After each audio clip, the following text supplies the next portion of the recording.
आज जो है हम लोग जानेंगे कि उत्पादन संभावना वक्र से हम लोग कैसे जो आर्थिक समस्या को स्पष्ट कर देते हैं या स्पष्ट तरीके से जो हम लोग समझ लेते हैं या किसी को समझा सकते हैं। तो इसमें जो सबसे पहला दो है उत्पादन कैसे किया जाए और उत्पादन कितना किया जाए। उसके बाद आता है कि हम लोग इससे ये भी स्पष्ट करते हैं कि साधनों का पूर्ण उपयोग हो रहा है या नहीं। साधनों का जो तीसरा है वो है साधनों का पूर्ण उपयोग। साधनों का जो हम लोग पूर्ण उपयोग कर रहे हैं या नहीं, साधनों का पूर्ण उपयोग कर रहे हैं या नहीं। और चौथा है कि साधनों का विकास कैसे हो रहा है। साधनों का विकास साधनों का विकास हो रहा है नहीं। तो इन सारी चीजों को जो हम लोग उत्पादन संभावना वक्र से स्पष्ट कर सकते हैं या स्पष्ट तरीके से समझ सकते हैं या किसी को समझा सकते हैं। तो जैसे मान लीजिए अभी देखिए उत्पादन कैसे किया जाए, तो इसको हम लोग कैसे स्पष्ट कर देते हैं उत्पादन संभावना वक्र से। जैसे देखिए यहाँ 6 है और ये जो x है ये x पे गेहूं का दिया हुआ है। गेहूं का उत्पादन जो है 2 lakh tonne, 4 lakh tonne, 6 lakh tonne और ये मशीन का 50, 35, 45 है। तो देखिए 6 के लिए जो है जो y का जो बिंदु है मतलब मशीन का जो बिंदु है ये यहाँ 0 है। तो मतलब यहाँ से हम स्पष्ट कर सकते हैं कि यदि 6 लाख गेहूं का उत्पादन करना है, यदि 6 लाख गेहूं के टन का उत्पादन करना है तो हमको जो मशीन वो 0 करना होगा। मतलब कि हमारे पास जितने भी साधन हैं उसका सारा उपयोग हमको गेहूं के उत्पादन में करना होगा, तकनीक के उत्पादन में नहीं। यदि हम सारा साधन गेहूं के उत्पादन में लगा दें, मशीन का अनुपस्थिति में मशीन में हम एक भी जो है साधन का यूज नहीं करेंगे तो हमें जो गेहूं का उत्पादन प्राप्त होगा वो जो है 6 लाख टन प्राप्त होगा। तो इस तरह से हम समझा सकते हैं कि कैसे जो हम गेहूं का उत्पादन बढ़ा सकते हैं घटा। जैसे हमको 4 लाख टन, यदि हम जो है मान लीजिए हम 35 इकाई जो है हम लोग मशीन में जो है साधन का उपयोग कर लेते हैं, उसमें जो है घट जाएगा, गेहूं का उत्पादन घट जाएगा, हमें 4 लाख टन ही प्राप्त होगा। तो इससे जो हम उत्पादन संभावना वक्र से ये समझा पाते हैं, किसी को ये समझ पाते हैं कि उत्पादन कैसे किया जाए या उत्पादन कैसे किया जाए। तो इस तरीका से हम समझ लेते हैं कि यदि हमको गेहूं का उत्पादन जो है ज्यादा से ज्यादा करना है तो गेहूं का मशीन का उत्पादन जो है मशीन पर जो साधन का खर्च है वो 0 करना होगा, तब जो हमको गेहूं का अधिकतम जो उत्पादन प्राप्त होगा 6 लाख टन प्राप्त होगा। और जो यदि हम मशीन को जिस तरह तरीके से बढ़ाते जाएंगे गेहूं का उत्पादन धीरे धीरे घटता चला जाएगा।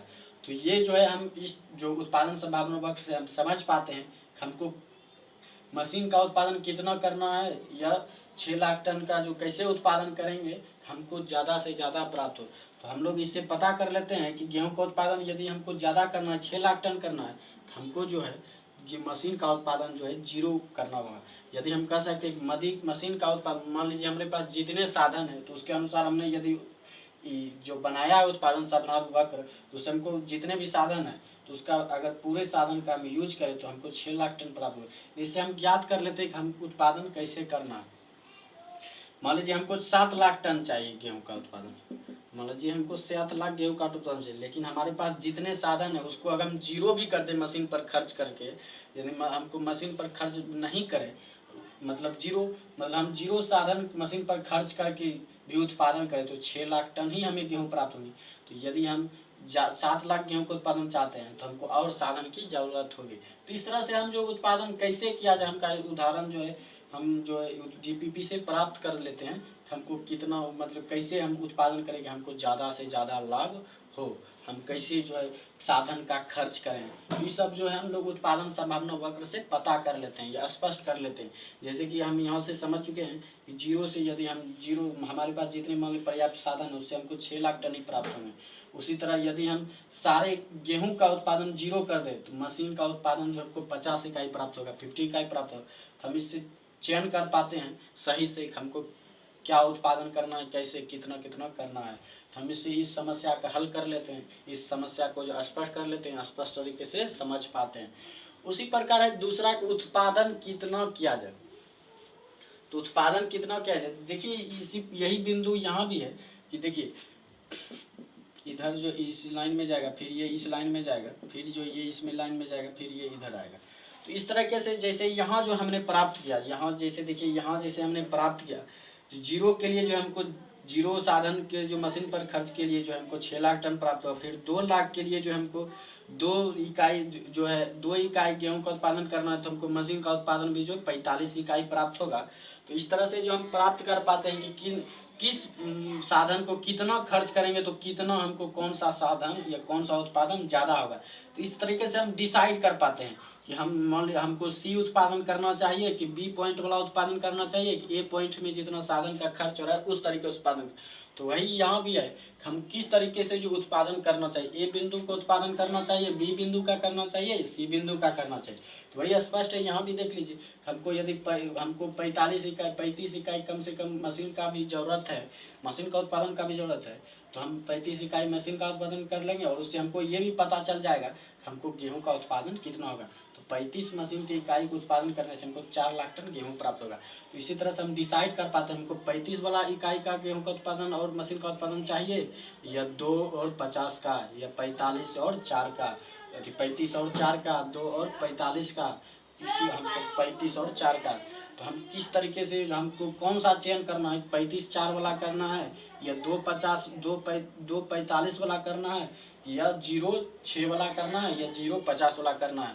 तो हमको किस जो है बिंदु पर उत्पादन करना, ये स्पष्ट कर पाते हैं कि हमको कैसे उत्पादन करना चाहिए, कितना उत्पादन करना चाहिए, हमको ज़्यादा से ज़्यादा लाभ प्राप्त हो। मान लीजिए हमको मशीन का उत्पादन पूरा से पूरा जो हमको मशीन का उत्पादन नहीं चाहिए, हमको गेहूं का उत्पादन अभी नहीं चाहिए, हम सारा जो इससे प्राप्त कर पाते, इससे जान पाते हैं कि हमको गेहूं का मशीन का इकाई का उत्पादन करने के लिए हमको गेहूं का उत्पादन पूरी तरह से जो जीरो करना होगा, गेहूं के उत्पादन में साधन का खर्च जीरो करना होगा, तब जो जाकर हमको 50 प्राप्त होगा।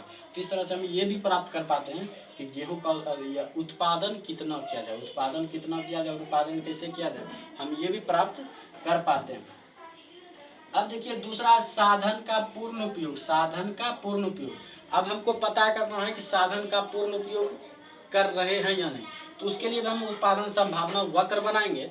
तो उसमें जो जैसे मान लीजिए ये चित्र हमको जो उत्पादन संभावना हमने जो उत्पादन किया किसी अर्थव्यवस्था में, तो उसमें मान लीजिए हमको ये उत्पादन संभावना वक्र प्राप्त हुआ अपने उत्पादन और साधन के खर्च का। तो उसमें मान लीजिए एक बिंदु आया ये ई।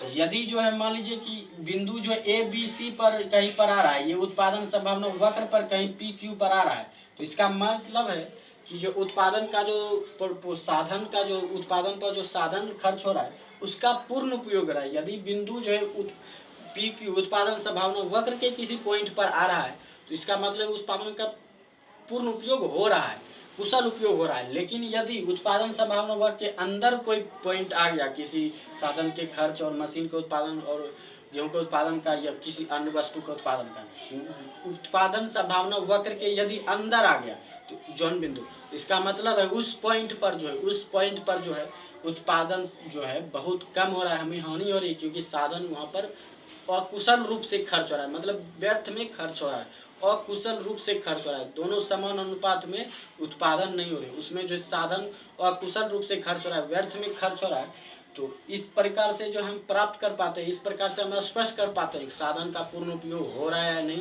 हम इस प्रकार से प्राप्त कर लेते हैं, उत्पादन संभावना वक्र से हम प्राप्त कर लेते हैं। यदि उत्पादन संभावना वक्र के किसी बिंदु पर आ रहा है मतलब साधन का कुशल उपयोग हो रहा है, लेकिन अंदर आ गया तो साधन का कुशल उपयोग नहीं हो रहा है। तो उत्पादन संभावना वक्र से हम ये जान पाते हैं या समझ पाते हैं या स्पष्ट कर पाते हैं उत्पादन का जो उत्पादन पर जो साधन लग रहा है वो सही तरीका से यूज उसका हो रहा है या नहीं, कुशल यूज हो रहा है कि नहीं, कुशलता पूर्वक उसका उपयोग हो रहा है या नहीं। ये था साधन का पूर्ण उपयोग को हम कैसे स्पष्ट कर पाते हैं। उसके बाद है साधन का विकास का हम स्पष्ट कैसे कर पाते हैं। साधन का विकास तो 2 तरीका से होता है, एक या तो साधन घट जाए या तो बढ़ जाए। तो मान लीजिए साधन का विकास मतलब वृद्धि हो रहा है, विकास हो रहा है मतलब वृद्धि हो रहा है। मान लीजिए पहला जो पी क्यू उदाहरण था, पी क्यू उत्पादन संभावना था, ये बढ़कर जो है ये ऐसे हो गया, फिर जो ये आर एस हो गया, ये आर एस हो गया। तो इस तरीका से जो हम स्पष्ट कर पाते हैं कि जो है उत्पादन का साधन का विकास हो रहा है। इस प्रकार से हम बता पाते हैं किसी को कि ये इतना उत्पादन है। यदि हम इसको माप लें तो इसको जो हम बता पाते हैं, किसी को हम बता पाते हैं कि जो है किसी को बता पाते हैं उत्पादन में जो साधन लग रहा है उसका साधन का भी विकास हो रहा है या नहीं। साधन का विकास होगा तो उत्पादन संभावना इस तरह से बनेगा, बढ़ते हुए बनेगा। इसका मतलब उत्पादन संभावना वक्र से स्पष्ट कर पाते हैं कि साधन का विकास हो रहा है या नहीं हो रहा है। तो ये था उत्पादन संभावना वक्र द्वारा हम आर्थिक समस्या को किस प्रकार स्पष्ट कर पाते हैं, किसी को समझा पाते हैं या खुद समझ पाते हैं। इस प्रकार से जो चारों पॉइंट था इस प्रकार से हम समझ पाते हैं कि हम किस प्रकार से उत्पादन को कैसे उत्पादन किया जाए और कितना किया जाए। इस उत्पादन टीपीपी से जो हम लोग पता कर सकते हैं। उसके बाद जो हम ये पता कर सकते हैं साधन का उपयोग हो रहा है या नहीं हो रहा है। यदि बिंदु पर आ रहा है, टीपीपी के बिंदु पर आ रहा है, उत्पादन संभावना वक्र के बिंदु पर आ रहा है तो उत्पादन का सही उपयोग हो रहा है, लेकिन उसके अंदर आ रहा है तो नहीं हो रहा है, कुशल उपयोग हो रहा है। और यदि जो बढ़ गया मतलब उत्पादन संभावना बढ़ गया, कुछ दूरी खिसक गया, तो इसका मतलब है हमारा उत्पादन और मशीन के उत्पादन में वृद्धि के साथ साथ जो है हमारे साधन में भी विकास हो रहा है। तो ये था पॉइंट उत्पादन संभावना द्वारा जो है आर्थिक समस्या को कैसे स्पष्ट कर सकते हैं।